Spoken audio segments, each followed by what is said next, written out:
Semana passada, pela manhã, eu estive pregando sobre a vida de Jonas e falando as implicações de nós fugirmos da presença de Deus. Obviamente, entenda-se aqui que fugir da presença de Deus não significa sair do raio das suas percepções, porque Deus nos enxerga em qualquer lugar.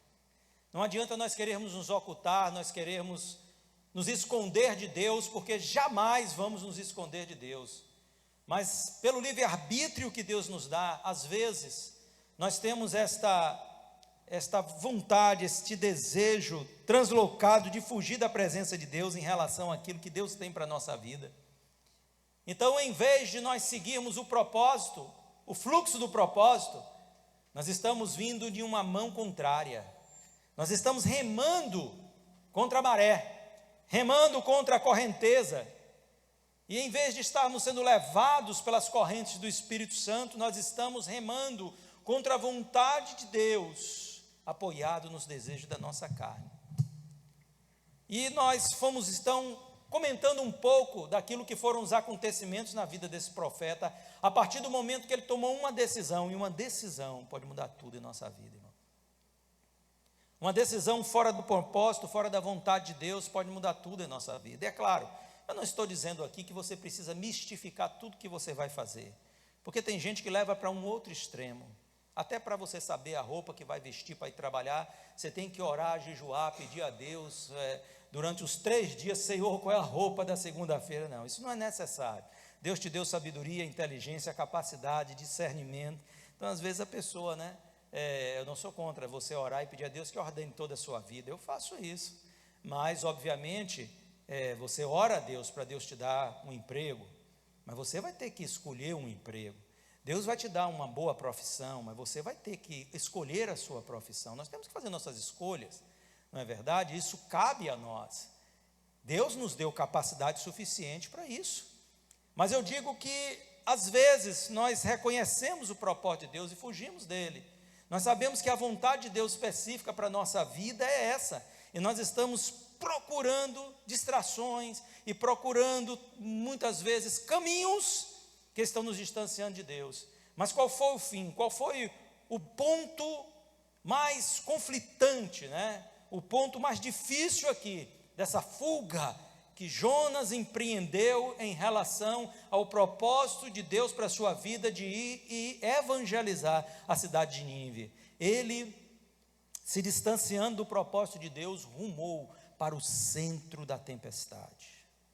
E quando nós estamos fugindo da vontade de Deus, é para lá que nós vamos. Preste bem atenção no que eu estou falando para você. Ele vai para o centro de uma tempestade, ele vive uma vida de declínio. A palavra de Deus diz que ele vai descendo, vai descendo, vai descendo. Obviamente, aqui se fala na vida de Jonas sobre essa condição dele estar descendo ao porto, e ele queria chegar a Tarsis, fugindo do propósito de Deus. Então ele desce ao porto, desce ao navio, desce ao porão do navio, depois é lançado no mar. A Bíblia diz que o grande peixe o traga, e ele é levado às profundezas, às entranhas do abismo, do oceano. Isso não é brincadeira, Então Jonas, neste empreendimento de fugir da vontade de Deus, ele começa a entender que tudo que está fora do centro da vontade de Deus é um caminho escorregadio, é um caminho de perigos, é um caminho imprevisível. Qual é a previsibilidade que você tem de viver uma vida fora da vontade de Deus? Absolutamente nenhuma. Tudo pode acontecer, até mesmo nada. E o nada muitas vezes dói mais do que um acontecimento desfavorável. Uma vida esvaziada de alcance, de propósito, de vitórias, de conquistas, de realizações, é uma vida esvaziada, é uma dor de alma, porque se tem um vazio presente, aonde se devia estar preenchido. Deus nos fez para alcançar, Deus nos fez para conquistar, Deus nos fez para avançar, mas à medida que nada acontece em nossa vida, o que a gente pensa? Meu Deus,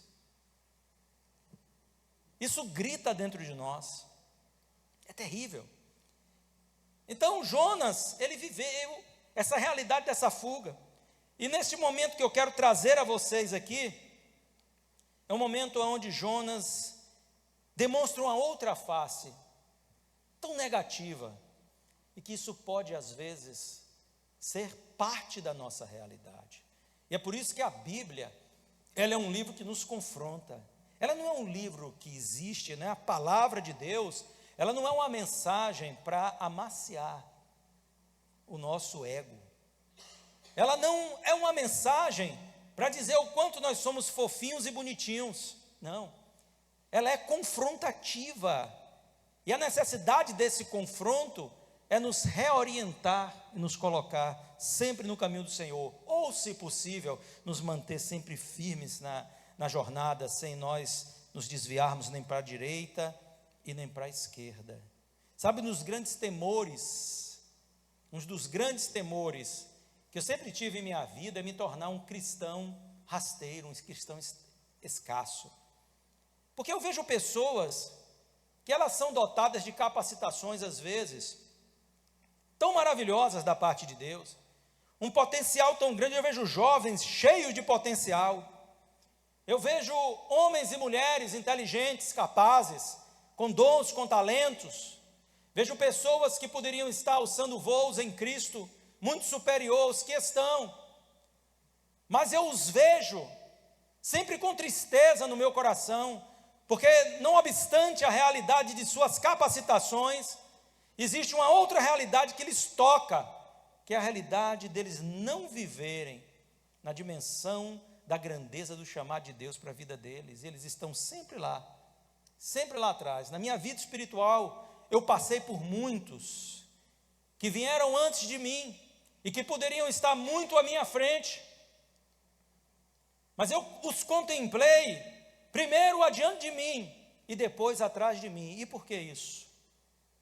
Porque eles tomaram uma decisão de se tornarem escassos, de pessoas que não buscam realmente o cumprimento da vontade, do desígnio de Deus para as suas vidas. E olha a história deste homem, se não é assim. Jonas foi um profeta, um dos mais antigos, por sinal. Este homem profetizou aqui no reinado de Jeroboão II. Nós estamos falando aqui de tempos de 760 até 790 anos antes de Cristo. Então ele foi um dos profetas mais antigos e foi um homem influente. Mas ele tomou uma decisão, ou algumas decisões na sua vida, que o diminuíram em relação àquilo que era o propósito de Deus para ele. E este é um mal que pode estar ocorrendo, quem sabe a você, ou alguém que vem ouvir esta mensagem, nos nossos canais depois. E eu quero despertar você nessa noite, a realidade de que Deus tem coisas muito maiores para a sua vida. Então olha só, olha o que nós temos aqui para aprender com Jonas. Deus havia mandado ele ir a Nínive e pregar, e ele fugiu da presença de Deus. Mas no capítulo de número 3, diz assim o texto a partir do versículo 1. Você quer acompanhar? Jonas capítulo 3, a partir do versículo de número 1.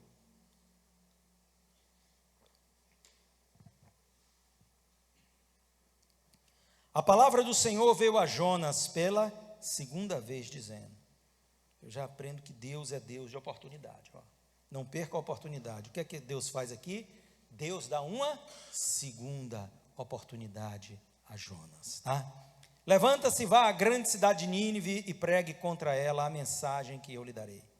Jonas se levantou e foi a Nínive, segundo a palavra do Senhor. Ora, Nínive era uma cidade muito importante diante de Deus, eram necessários 3 dias para percorrê-la. Jonas começou a percorrer a cidade, caminho de um dia, e pregava dizendo: ainda 40 dias e Nínive será destruída. Os ninivitas creram em Deus, proclamaram um jejum e vestiram-se de roupas feitas de pano de sago, desde o maior até o menor. Quando essa notícia chegou ao rei de Nínive, ele se levantou de seu trono, tirou os trajes reais, cobriu-se de pano de saco e sentou-se sobre a cinza. E mandou proclamar e divulgar em Nínive o seguinte: por mandato do rei e dos seus nobres, ninguém, nem mesmo os animais, bois e ovelhas, podem comer coisa alguma. Não lhes deem pasto, nem deixe que bebam água. Todos devem ser cobertos de pano de saco, tanto as pessoas como os animais. Então clamaram fortemente a Deus e se converteram, cada um do seu mau caminho e a violência que há nas suas mãos. Quem sabe, talvez Deus se volte e mude de ideia, e então se afaste do furor da sua ira, para que não pereçamos, era o pensamento deles. Deus viu o que fizeram, como se converteram do seu mau caminho, e Deus mudou de ideia quanto ao mal que tinha dito que lhes faria e não fez. Capítulo 4, mas Jonas ficou muito aborrecido e com raiva. Ele orou ao Senhor e disse: ai, Senhor, não foi isso que eu disse estando ainda na minha terra? Por isso me adiantei fugindo para Tarsis, pois sabia que tu és Deus bondoso e compassivo, tardio em irar-se e grande em misericórdia, e que mudas de ideia quanto ao mal que anunciaste. Agora, Senhor, peço que tires minha vida, porque para mim é melhor morrer do que viver. E o Senhor disse: você acha que é razoável esta sua raiva? Olha só, queridos, que história, não é verdade? Então a gente vê a realidade da vida, essa história incrível, né? A história de Jonas é uma história incrível. Mas o que é incrível é compreendido e aceito por nós pela fé. O incrível não é incrível para nós. O que significa ser incrível? É uma coisa que não se pode crer. Mas a nossa percepção, ela não se advém daquilo que os nossos olhos veem, mas da fé que está em nós. Se Deus é Deus, Ele pode fazer tudo isso que está escrito e muito mais, como Ele tem feito. Então, para mim, estas coisas, estes milagres, essas operações sobrenaturais que Deus faz, só significam uma coisa: é Ele atestando a sua divindade, e ponto final. Porque se Ele é Deus, Ele tem que fazer coisas próprias daquele que é o único e vivo e para todo sempre, Deus bendito eternamente, né? Mas é claro que cada uma dessas histórias estão postas aqui, não para servir de complementação a um livro. Não é uma história para a gente aprender e dizer: olha, existem uns registros aqui nos anais, né, das histórias do povo de Deus, a história deste profeta. Não, ela tem que ter um significado para nós, ela tem que nos atingir, e de fato, tudo que está escrito com o propósito de nos edificar, de nos corrigir, de nos fazer crescer na graça, né, e no conhecimento do Senhor. Mas o que é que nós temos a aprender com Jonas? Mediante esse texto que nós acabamos de ler, esses versículos que falam tanto acerca das características, do caráter deste profeta, e que com certeza tem muita coisa que pode estar em nós e precisa ser tratada, como foi tratada na vida do profeta. Então, olha só, o que nós vimos aqui, a princípio, diz respeito à retomada do propósito de Deus. Mas a história, antes disso, é que quando estava naquele auge de uma tempestade no mar, e o barco estava para afundar, e não havia nada que aqueles experientes marinheiros fizessem que pudesse resolver a situação. Eles estavam no meio de uma crise, e nem sempre, ou melhor dizendo, na maioria das vezes, uma crise não é gerenciável, não é verdade? Quando vem uma crise, nós não temos o poder de gerenciá-la. É por isso que a Bíblia diz: entrega o teu caminho ao Senhor, confia nele, o mais Ele fará. Porque existem coisas, e não poucas coisas, as quais nós não temos a capacidade de estar tendo sobre elas o controle. Nós não temos, perdemos o controle de situações. E às vezes quando nós perdemos, se você já teve a oportunidade, tomara que não e nunca aconteça, mas de você perder a direção de um veículo. Quando você perde a direção de um veículo, é interessante porque você dirige um carro e você cria na sua mente a ideia de que aquele carro é ali um transporte seguro, completamente seguro, que está sob o controle. Mas de repente algo acontece e você perde o controle daquela direção. E você roda o volante para cá e o carro não se apruma, e roda para lá e o carro não se apruma, parece que você não tem mais nenhum controle sobre aquele automóvel. E aí você entende que como é fácil as coisas saírem do controle, porque há alguns segundos atrás, aquele veículo estava sobre o seu domínio, sobre o seu controle. Mas então veio aquele momento de crise, você perde a direção e o carro vai perdendo o rumo, e você roda para lá e roda para cá e não sabe o que fazer. É por isso que a gente precisa da mão de Deus sobre nós em qualquer momento, né? Porque um dia você levanta e sente uma dor e é diagnosticado com algo que você nunca pensou que ia acontecer com você. E aí? É fácil gerenciar isso? Não, não é fácil gerenciar isso.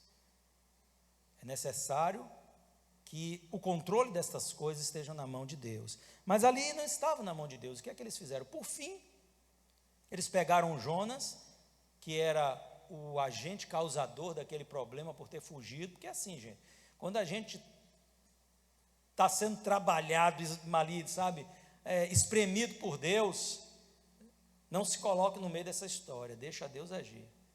É interessante que às vezes a gente não discerne isso, né?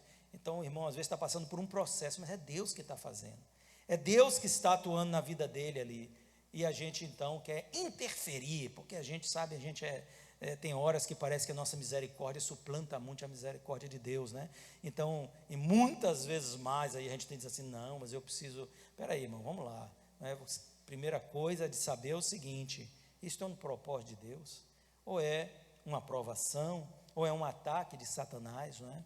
Que às vezes a pessoa está lá e apronta e Deus vai dar aquela esmagadinha, mas não é para destruir a pessoa, nem para tirar a pessoa da sua vontade, mas pelo contrário, para que ela possa então voltar a ter comunhão com o Senhor e se arrepender. E assim foi Jonas. Quando ele é lançado ao mar e o peixe então o engole ali, como a palavra de Deus relata, e desce ao abismo, às profundezas do oceano, ele se vê enterrado vivo, e ele faz uma oração tremenda a Deus, ele clama a Deus, ele diz, eu estou às portas do Seol, às portas da morte, as algas estão sobre a minha cabeça, eu estou no abismo, para este lugar de sepultamento, esse lugar de morte, esse lugar de vazio, esse lugar de esquecimento. Então ele foi extraído de tudo aquilo que gerava prazer na sua alma. Por isso que ele diz, será que eu vou voltar ao lugar do culto, da adoração, ao santuário de Deus? Eu vou estar nas suas portas? Ele se viu arrancado de tudo isso, e privado de tudo isso, e ele clama a Deus. E quando ele clama a Deus, então já é gerado um arrependimento no coração dele. E ele diz ao Senhor, no versículo 9 do capítulo 2, mas com a voz do agradecimento, eu te oferecerei sacrifício. Aqui ele já está atuando pela fé, né? O que prometi cumprirei, ao Senhor pertence a salvação. Então ele está dizendo, Deus, olha, ele está se consertando com Deus, né? O que eu prometi, o meu compromisso profético, o chamado, eu vou cumprir. Eu vou fazer a tua vontade, eu vou voltar em arrependimento, e eu vou fazer a vontade de Deus. E quando nós nos arrependemos de coisas que estamos deixando de fazer, às vezes, fazer ou deixando de fazer, porque o nosso pecado nem sempre é o que fazemos, mas às vezes é o que deixamos de fazer. Não é isso que Jesus Cristo disse? Quando vocês deixaram de visitar, quando vocês deixaram de assistir, quando vocês deixaram de aquecer, de alimentar, quando vocês deixaram de pregar, vocês se colocaram em débito. Por quê? Porque deixando de fazer isso aos pequeninos, deixaram de fazer isso a mim. Então, às vezes, o nosso pecado é o resultado de nossas inadimplências, das nossas faltas, do cumprimento da vontade de Deus. Então, o arrependimento vai trazer de novo Jonas a um processo, né? Eu disse aqui desde a mensagem da semana passada o quanto ele desceu, mas agora ele sobe. E se ele desceu por etapas, ele sobe. Aqui ele estava realmente aqui decolando, não é? Porque ele desce por etapas, porque Deus ainda vai, sabe, de alguma forma tentando segurar, e aí ele vai descendo aos pouquinhos, mas o arrependimento o projeta a um nível, né? A volta onde ele estava. O arrependimento nos faz subir. Por isso é muito importante que, ao avaliar a nossa situação, a gente não simplesmente, sabe, se conforme com isso, porque se nós nos conformarmos com a realidade adversa em nós, com uma condição fora do propósito de Deus, nós vamos nos manter em lugares aonde Deus jamais preveu que estaríamos, ou melhor, que Deus desejou que estaríamos. Porque previsão é uma coisa que não precisa nem existir em Deus, né? Ele já conhece a realidade do futuro. Mas não é a vontade de Deus que você esteja talvez sofrendo por coisas que você não deveria estar. Isso nunca foi o propósito de Deus para a sua vida, mas fruto muitas vezes disso, de você fugir daquilo que é a vontade de Deus, o desejo de Deus para a sua vida, uma vida cristã que gere fruto, que manifeste a Cristo, que dignifique o Evangelho. O apóstolo Paulo não diz isso aos Filipenses, que eles deveriam tornar-se mais dignos do Evangelho. Então, tanto nós precisamos nos tornar mais dignos do Evangelho, como nós precisamos honrar e dignificar este Evangelho que nos transforma. Isso é muito importante. O arrependimento restaura a sua posição. O arrependimento é restaurador. Meu amigo, você pode até estar passando por um momento em que a sua comunhão com Deus não está lá nesse nível que você gostaria. Você pode ter descido alguns degraus no seu posicionamento de fé, de intimidade com Deus, de ministério, de vida. Mas tem uma coisa: quando você se arrepende, Deus te restaura, Deus te levanta, Deus te recoloca na posição.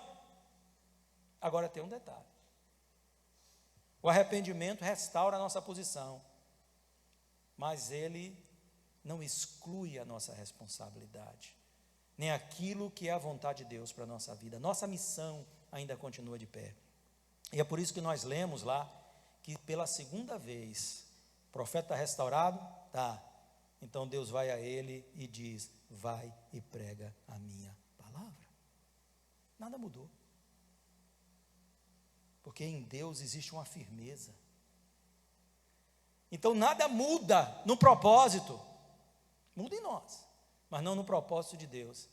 Depois de toda essa saga, de todos esses acontecimentos, esse indivíduo agora vomitado na praia, ele sai dali, talvez eles, poxa, uau, me livrei dessa sepultura que eu estava, desse abismo, e agora Deus vem falar com ele. Talvez a expectativa dele era que Deus até puxasse a orelha dele e dissesse: vai para casa, vai descansar, essa aventura aí já foi bastante contundente.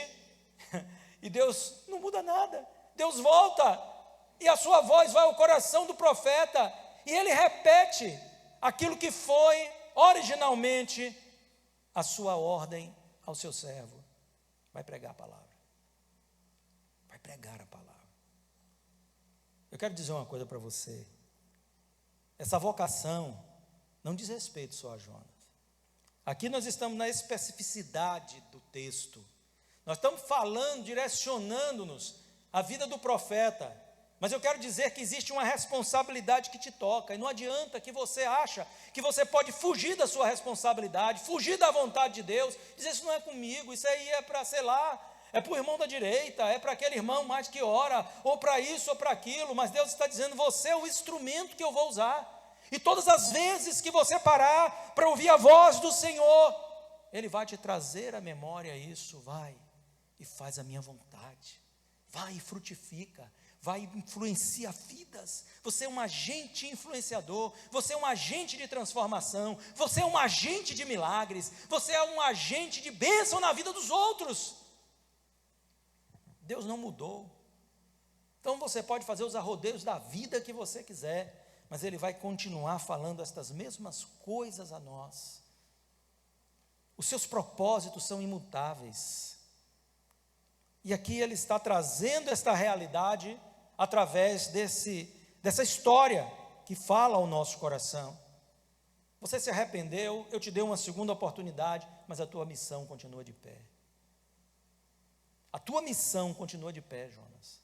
É tempo de você encarar a realidade do seu chamado, da sua vocação, e parar de fugir. E parar de se envolver em tantas coisas que são periféricas, deixando a centralidade do chamado de Cristo para a sua vida. E às vezes a gente acha, pelos movimentos que nós participamos, de que nós estamos surfando nessa onda espiritual. Ai, foi uma bênção, e Deus falou, e eu me enchi, o vaso se derramou, e aquele evangelho que está ali, aquela coisa, mas no final das contas, o que importa é se você esteve ou não no centro da vontade de Deus, ou no centro da sua vontade. Que é uma diferença, às vezes, muito grande, uma diferença abismal, entre aquilo que nós queremos para nós mesmos e aquilo que Deus quer para nós. Mas Deus nunca te enganou e nem a mim. Nós que criamos fantasias, tá? E aí achamos que a vida cristã pode ser tocada do jeito que nós queremos. A vida cristã é uma vida de compromisso, de responsabilidade, de renúncia e de submissão à vontade do Senhor. Se nós não estamos dispostos a isso, Jesus diz o seguinte: olha, existe um custo e existe uma batalha. Jesus disse: se você não está disposto a largar pai e mãe, o que é que seja, por amor de mim, aqui não está, da parte do Senhor, uma orientação que ninguém deve largar para o seu pai, abandonar sua mãe, não tem nada a ver com isso, mas apenas a prioridade da sua vida. Ele disse: não é digno de mim. Mas tem um detalhe. Então Jesus propõe ali, né?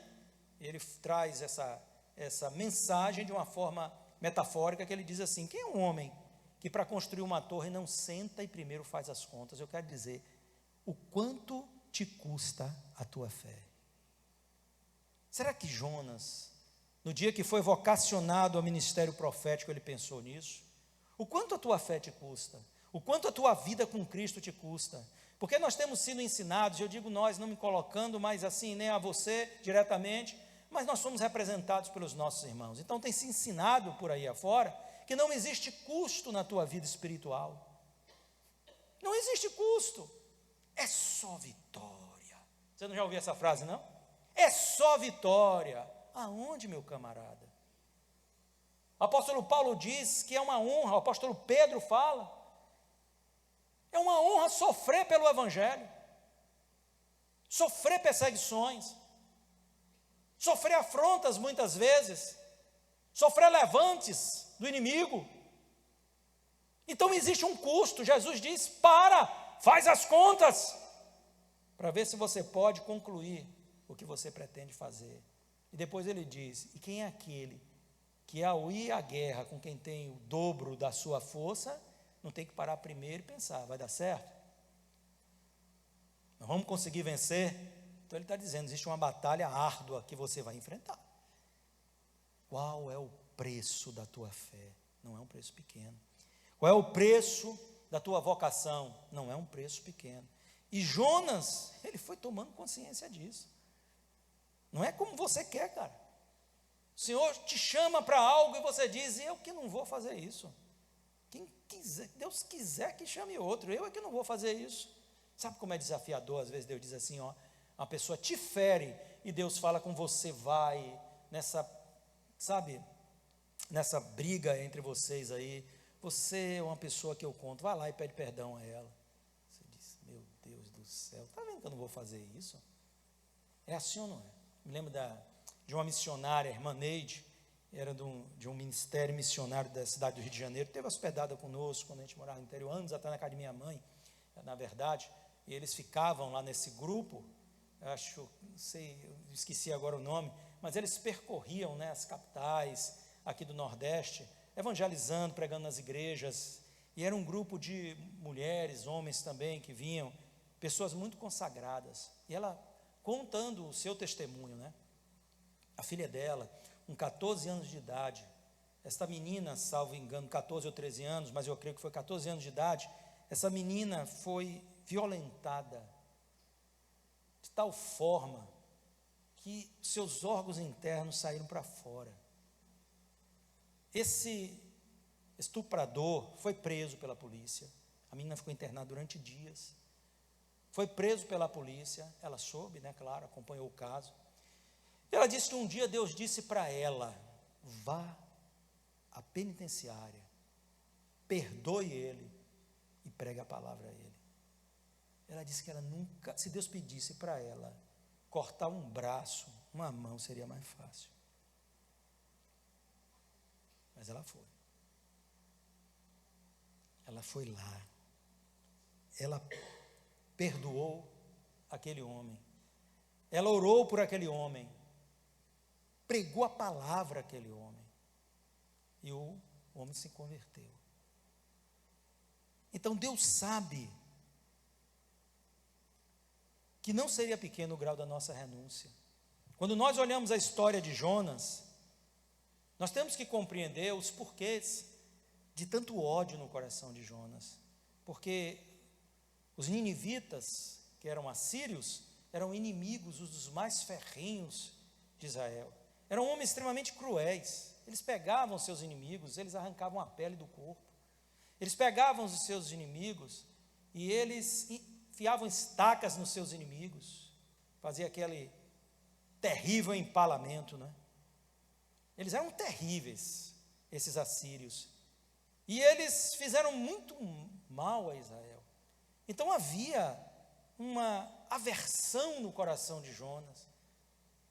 Mas o coração dos homens não é igual ao coração de Deus.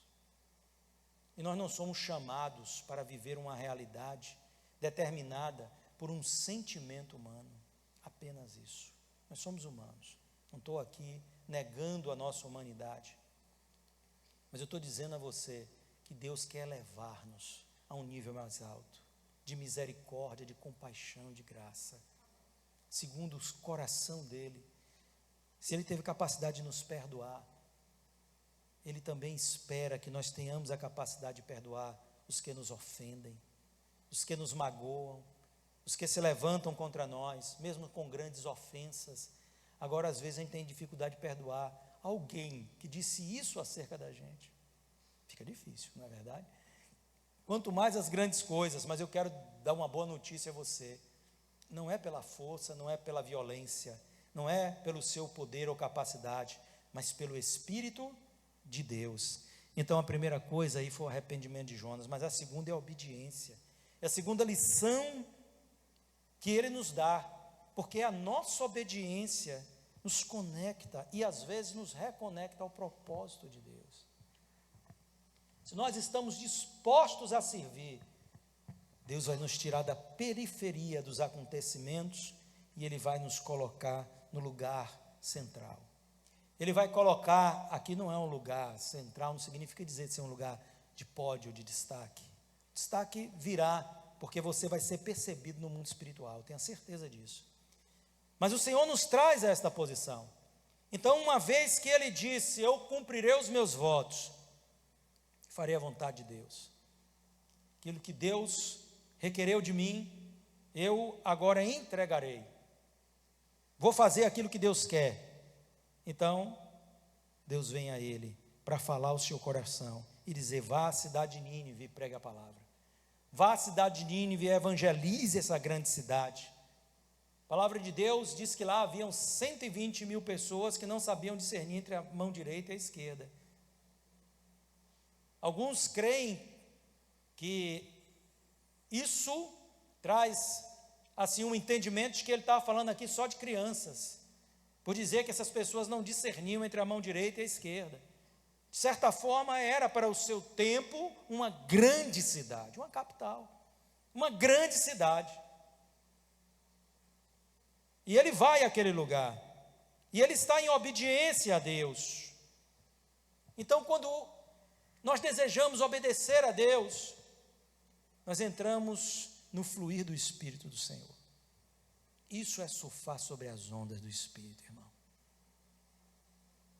Tem muita gente que acha, né, que é um prazer maravilhoso quando você pega uma prancha, coloca ali no mar, e vem aquela onda, e você sobe naquela prancha, desliza sobre as águas, é uma emoção, é uma liberação de adrenalina, e ali existe toda uma satisfação produzida, e isso é viciante para muitas pessoas. Quem gosta do esporte, né, está sempre ali. Então às vezes você vê bem cedinho, tem gente lá surfando, né, no mar, e aquela coisa, eu não sei não, viu?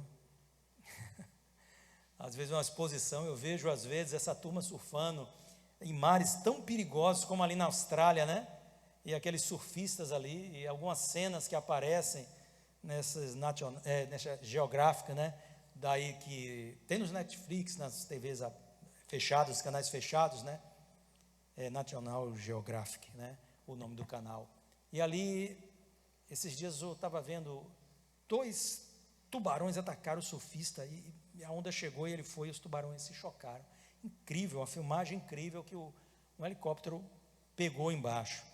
E eles expõem a vida deles porque eles acham que é algo extraordinário.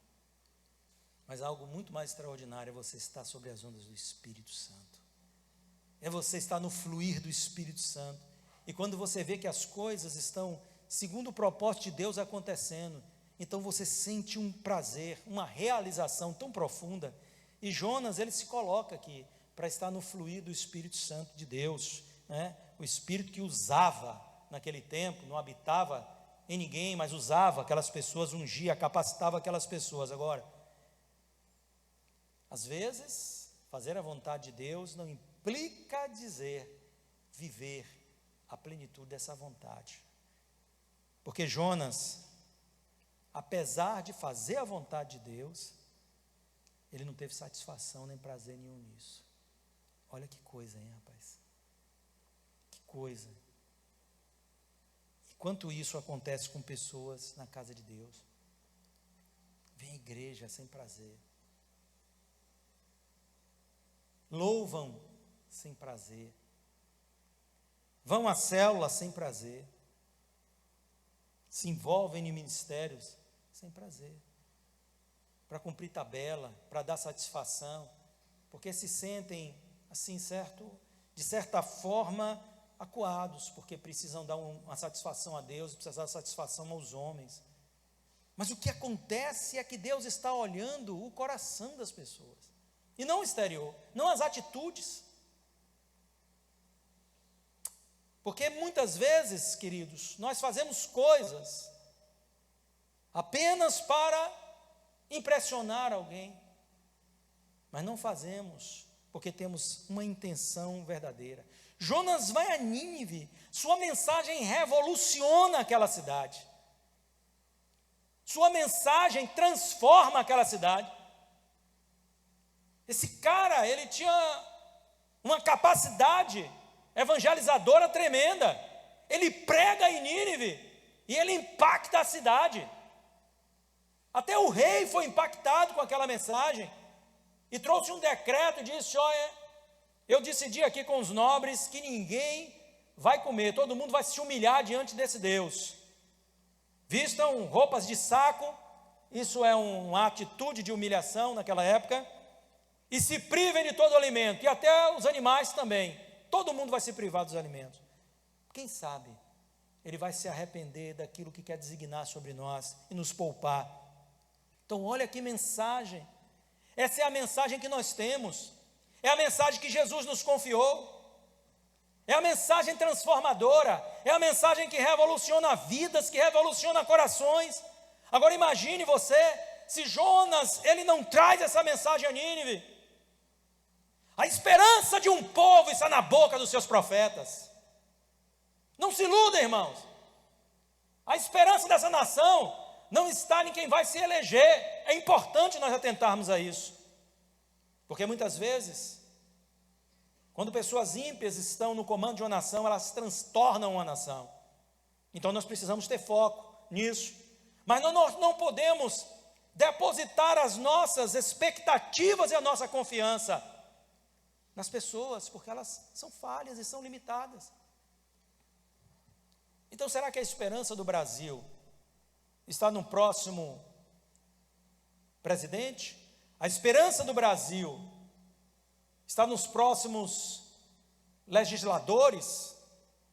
A esperança da Bahia está em um próximo governador? Ou dessa cidade em um próximo prefeito? É claro que não.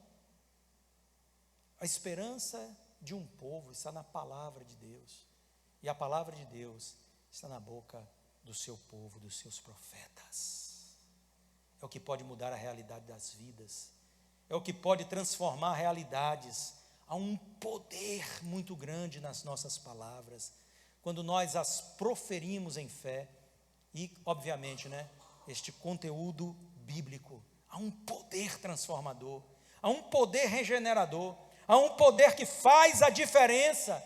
Quando nós somos boca de Deus na terra, nós temos a capacidade de fazer a diferença. Então sua mensagem, ela revolucionou aquela cidade, mas existia uma realidade que transcendia algo que poderia ser, naquele momento, pensado. Se a história acaba aqui, você ia bater palma para Jonas. Você ia dizer, pronto, se arrependeu, fez a vontade de Deus. Rapaz, o povo se converteu, o povo se arrependeu, o povo se desviou da sua iniquidade. E Deus, então, poupou aquela nação, poupou aquela cidade. Mas então você vê a atitude subsequente a isso. E esse é um perigo que nós corremos, em que apesar de estarmos fazendo a vontade de Deus, existia uma escassez no nosso coração, uma escassez de amor, uma escassez de compaixão, uma escassez em relação a agradar o coração do Pai. E tudo isso esteve no coração de Jonas, na vida de Jonas, e nós entendemos aqui pelo relato daquilo que nós lemos, o que ele disse. Ele se irou, porque Deus perdoou aquela cidade, ele não teve compaixão do povo. Você lembra dos discípulos de Jesus? Quando Jesus então chama os seus discípulos lá para um retiro espiritual, eles haviam chegado de uma missão, e Jesus disse, vamos nos colocar à parte, vamos para um retiro espiritual para vocês descansarem. Mas quando chegou lá, as multidões haviam seguido ele, e quando ele chega naquele lugar, o povo encosta, e aquela grande multidão ali, mais de milhares de pessoas, que a gente não pode precisar, mas sabemos que tinha mais de 5 mil homens, né? Então, estavam ali. Isso foi frustrante para os discípulos, mas o que vem a seguir é como eles enxergavam as multidões. Jesus, cheio de compaixão, depois de haver pregado aquele povo, diz assim, olha, eu tenho compaixão deles, eu não quero despedi-los com fome. E os discípulos antes já tinham se antecipado e dito a ele, olha, está ficando de noite, manda todo mundo embora, manda esse povo para casa, para esse povo ir embora, para esse povo comer. Jesus disse, não, eu tenho compaixão, eu não quero despedir eles vazios. E os discípulos dizem, mas Senhor, como é que a gente vai achar dinheiro para dar de comer a esse povo? Porque Jesus diz, dá vocês a eles de comer.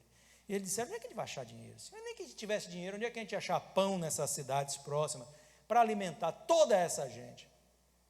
Então, olha só, eles estavam ali no cumprimento da vontade de Cristo, pois Cristo os chamou e eles foram, mas não havia no coração deles esta alegria de poder abençoar outras vidas. Assim foi Jonas. Aqui pela manhã, na mensagem, né, se falou um pouco sobre isso. E é uma realidade, irmãos. Às vezes não existe em nós a alegria de abençoar aquelas vidas que estão lá fora e precisam da graça de Cristo. E nós não queremos nos comprometer com nada nesse projeto missionário, em uma visão. Nós não queremos nos comprometer, qual seja ela, porque isso vai dar trabalho. Eu não quero saber de trabalho. Manda esse povo embora. Está tão confortável aqui, nós e Jesus, Jesus e nós. Para que a gente vai arrumar trabalho?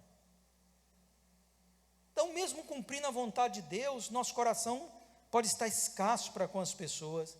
E também o nosso coração pode estar escasso para com Deus.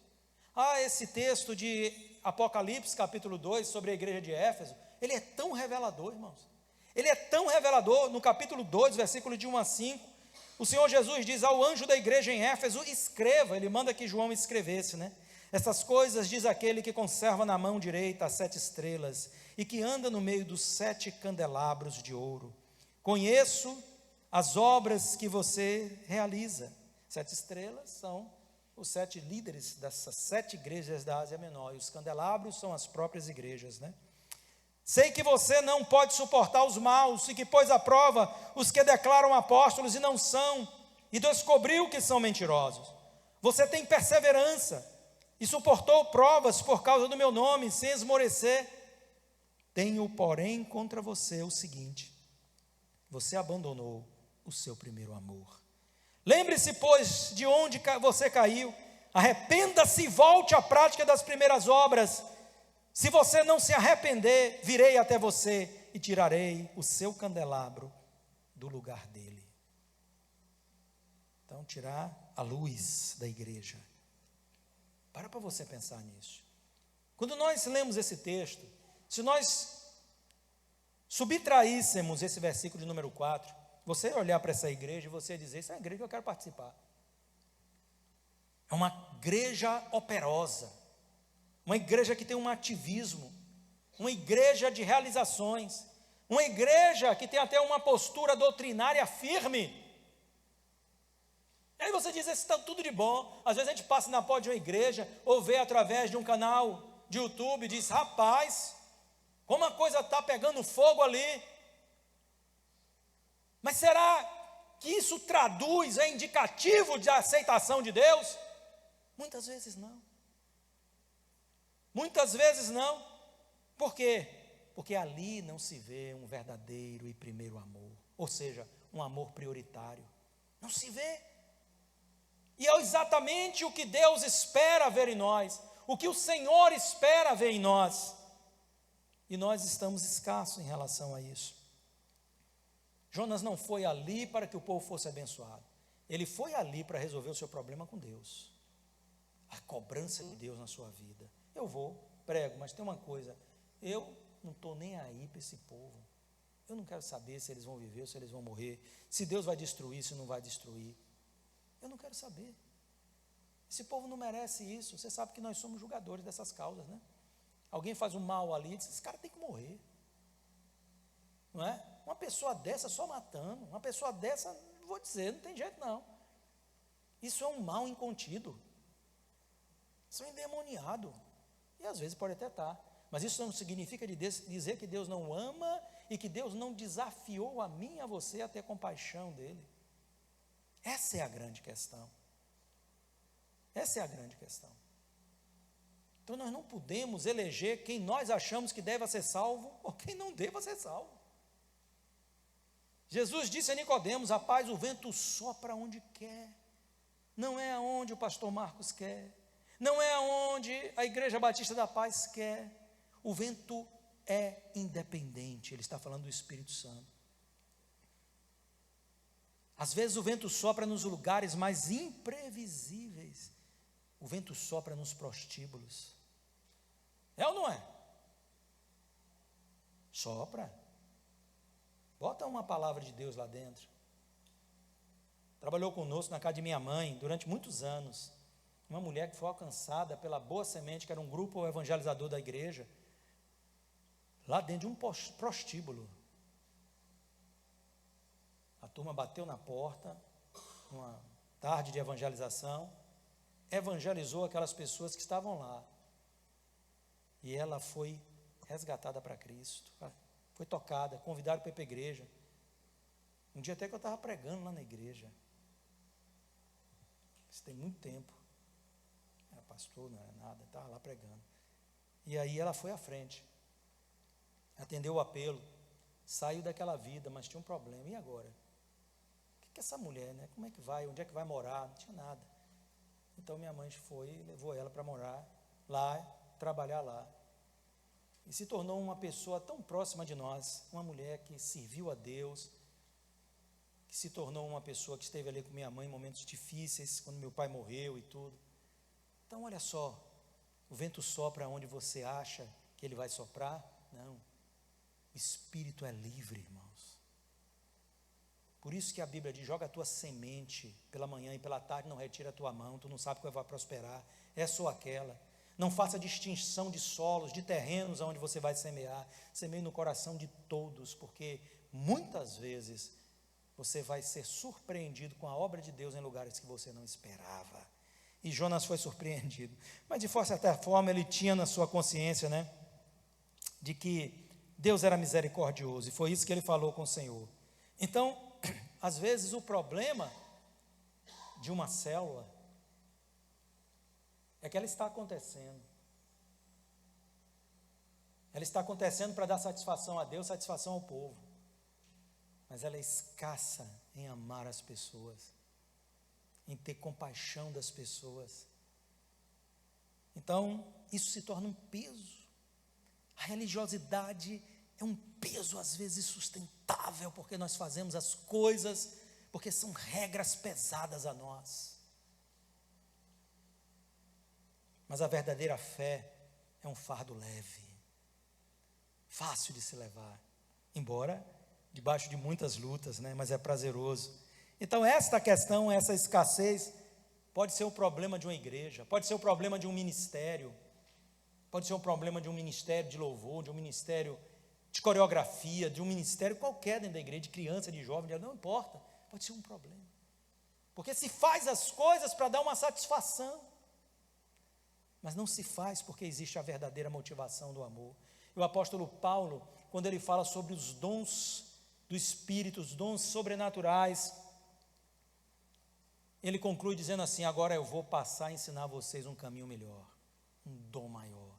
Ele fala um dom do amor, porque ainda que eu falasse a língua dos anjos e dos homens e não tivesse amor, seria como um sino que bate e é oco. É assim ou não é? Qual é a motivação do teu coração? Será que é o amor? Será que é essa compaixão que está em você? E porque muitas vezes você não é movido, porque não existe o combustível da compaixão. Então não se é movido quando nós não temos essa identificação com os sentimentos de Cristo. A palavra de Deus diz que nós devemos estar em Cristo, mas estar em Cristo é comungar dos seus sentimentos, comungar das suas expectativas, comungar das suas perspectivas, sabe? Comungar de tudo isso com o Senhor, da sua obra. Ele morreu em prol disso.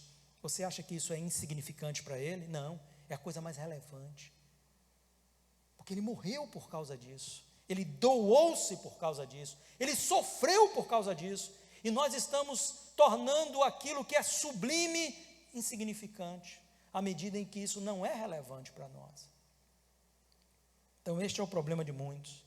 Não estava no coração de Jonas o real desejo de ver aquelas pessoas em vitória, abençoadas. Há um problema conosco, às vezes, nós não queremos ver as pessoas sendo vitoriosas, porque nós as julgamos e achamos que elas não são dignas disso, que elas não são merecedoras do nosso tempo, da nossa ênfase, do nosso trabalho em prol da vida delas.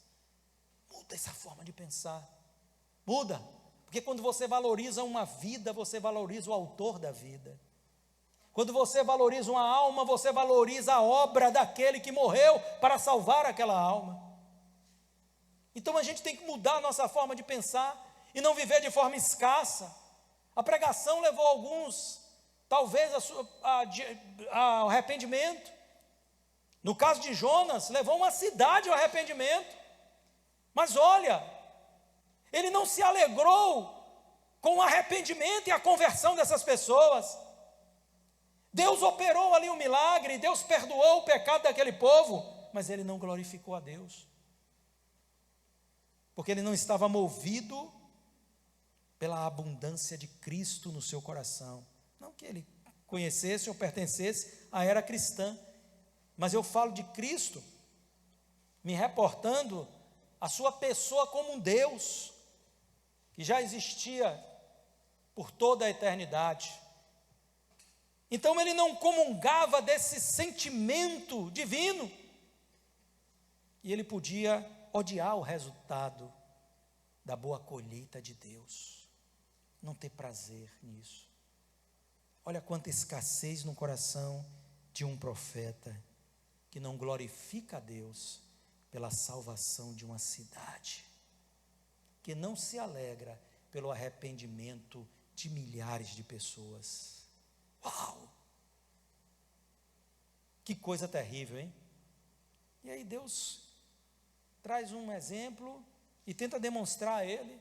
Ele vai, senta em cima de um monte. Vou esperar aqui 40 dias para ver o que vai acontecer. Deus, então, ali ele faz uma espécie de uma cabaninha de ramas, né? E Deus faz crescer uma árvorezinha, um arbusto, que cresce bem rápido, obviamente, uma intervenção divina, né? E faz sombra, e Jonas se alegra. No outro dia Deus manda o bicho fere a planta e a planta morre. E Jonas se indigna, ele está indignado, e Deus disse: mas rapaz, você está indignado porque essa planta que você não plantou, que você não a cultivou, ela morreu. E você acha que eu deveria estar satisfeito com a perdição, a perda dessas vidas que são preciosas? Será que nós não entendemos a mente de Cristo? Porque nós estamos valorizando em demasia o que é trivial. Essa é a lição de Jonas. E relativizando o valor das coisas essenciais, das coisas que verdadeiramente são movidas no coração de Deus. Olha a nossa forma de pensar, se não está completamente errada, quando nós agimos assim. Então Deus dá esta lição a este profeta, registra isso na sua palavra. Talvez o próprio profeta escreveu este livro, ou alguém a quem Deus designou para esta função, colocou essa história aqui, para que nessa noite do ano de 2024, nós aprendêssemos com a história desse antigo profeta. Nunca, jamais aceite ser escasso espiritualmente. Não aceite. Pastor, eu não estou buscando muito a Deus, eu não sei, estou sentindo a minha vida fraca, minha espiritualidade baixa. Não é o fato de estar assim que precisa ser assim. Porque às vezes a gente acha, porque está assim, é para ser assim. Talvez eu seja assim mesmo. Talvez eu não seja uma pessoa, devotada às coisas de Deus. E a gente entra num estágio de conformismo. E achando que as coisas são assim mesmo. Elas não são assim mesmo. Deus não te chamou para isso. O propósito de Deus para a sua vida é que você dê muito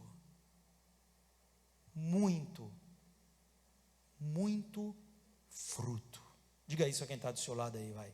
Diga a ele, o propósito de Deus para a sua vida é que você dê muito fruto. É que você seja abundante naquilo que você faz, em quem você é. Seja abundante como pai, como filho, como irmão, como esposo ou esposa. Seja abundante no seu trabalho, seja abundante com os seus vizinhos, na sua família, seja abundante na sua igreja, no seu ministério, seja abundante na sua célula, não seja rasteiro, escasso, porque você não foi chamado para viver assim. Deus desafia você a ser abundante na presença dEle. Amém? Você tem uma palavra revolucionária e serve a um Deus que faz milagres. Deus nos surpreende a cada dia. Se a gente acreditar nisso, irmãos, e estiver disposto a servir a Deus, nós vamos saquear o inferno e povoar o reino dos céus. Amém? Vamos nos colocar em pé, vamos lá. Olha,